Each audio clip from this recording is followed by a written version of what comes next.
రోజుల్లో 6 గ్యారెంటీలు అమలు చేస్తామని బాండ్ పేపర్ మీద రాసిచ్చారు. కాళ్ళల్లో మొక్కారు, చేతులల్లో పట్టుకున్నారు. ఇలా 100 రోజులు దాటిపోయింది. సరే, ఇప్పుడు నువ్వు నయా నాటకం పెట్టినావు, దేవుడి మీద ఓట్లు.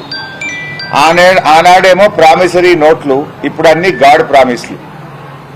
అసెంబ్లీ ఎన్నికల ముందు ప్రామిసరీ నోట్లు ఇచ్చి ఓట్లు వేయించుకున్నారు. ఇప్పుడేమో గాడ్ ప్రామిసులు చేసి పార్లమెంట్ ఎన్నికల్లో ఓట్లు వేయించుకోవడానికి, గండం ఎక్కడానికి నయా నాటకాన్ని తెరలేపారు. ఈ ప్రామిసరీ నోట్లు ఎందుకు, ఈ గాడ్ ప్రామిస్లు ఎందుకు?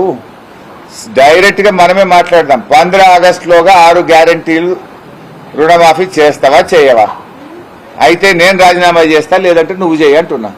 కుల్ల ఊకే దేవుణ్ణి ఎందుకు ఇలా మధ్యలో? ఒకళ్ళేమో దేవుణ్ణి చూపించి ఓట్లు అడుగుతారు, ఇంకోళ్ళేమో దేవుని మీద ఒట్టు పెట్టి ఓట్లు అడుగుతున్నారు. ఇదేం నాటకాలు? ప్రజలకు మేలు జరగడం కన్నా నా ఎమ్మెల్యే పదవేం నాకు ముఖ్యం కాదు. ఇప్పటికైనా మీరు సిద్ధమైతే press academy chairman Srinivas Reddy గారికి మీ రాజీనామా లేఖ పంపండి. మీరు పంపిన 10 నిమిషాల్లో నేను పంపిస్తా.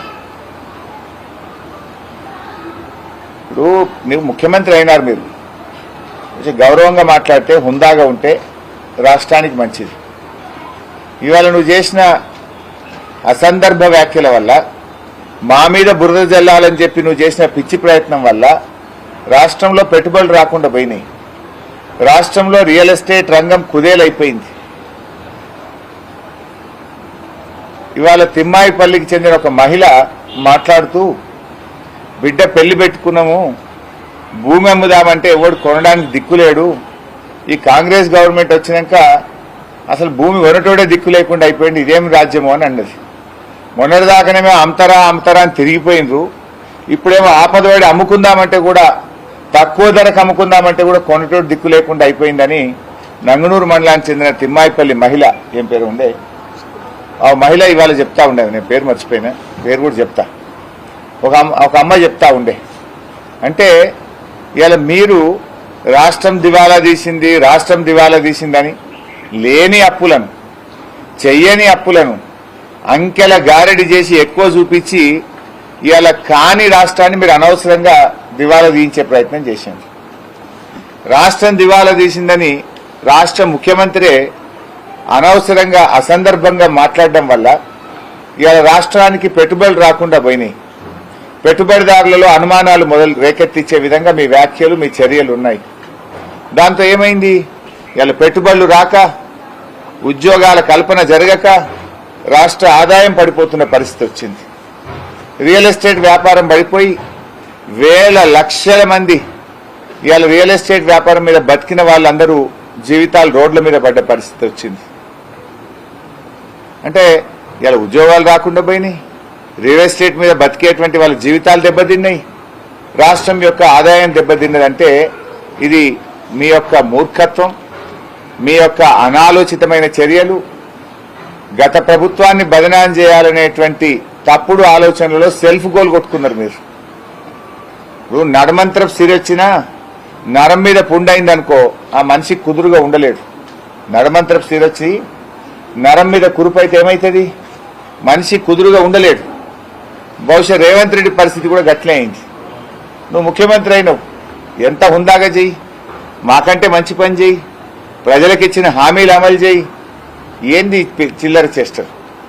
ఏంది పిచ్చి పిచ్చి వ్యాఖ్యలు? సిద్దిపేటకు వచ్చి అభివృద్ధి జరగలేదంటే జనం నవ్వుకోరా? కొద్దిగానన్నా సోయి ఉండాలి కదా.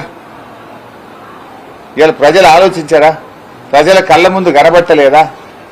గతంలో కాంగ్రెస్ గవర్నమెంట్ ఉన్నప్పుడు సిద్దిపేట పట్టణంలో రోజు 4 గంటల కరెంటు పోవు. కేసీఆర్ వచ్చినాక 4 నిమిషాలు పోయిందా? గతంలో కాంగ్రెస్ గవర్నమెంట్ ఉన్నప్పుడు దొంగరాత్రి 3 గంటల కరెంటు, పొద్దున్న 3 గంటల కరెంటు బైకాడ్ వస్తుండే. కేసీఆర్ వచ్చినాక 24 గంటల కరెంటు వచ్చింది. రైతులు మర్చిపోతారా? గతంలో యాసంగి పంటలో 10 పైసలు మాత్రమే నాట్లేద్దరు, 90 పైసలు పడావు పడుతుండే. ఇవాళ 90 పైసలు నాట్లు పడుతున్నాయి, 10 పైసలే పడావు ఉన్నదంటే అది కేసీఆర్ వల్ల మేము కట్టిన చెక్ డ్యాంలు, చెరువుల పునరుద్ధరణ, కాళేశ్వరం నీళ్లు కాదా? అది సిద్దిపేట ప్రజల అనుభవంలో లేదా? ఎందుకు ఈ పిచ్చి పిచ్చి వ్యాఖ్యలు?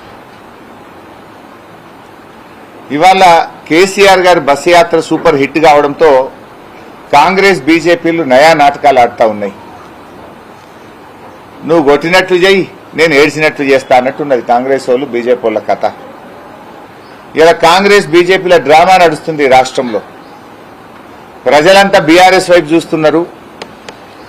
ఈ 5 నెలల కాంగ్రెస్ పాలనలో వద్దురో నాయన ఈ కాంగ్రెస్ పాలన అన్నట్టు తయారైంది.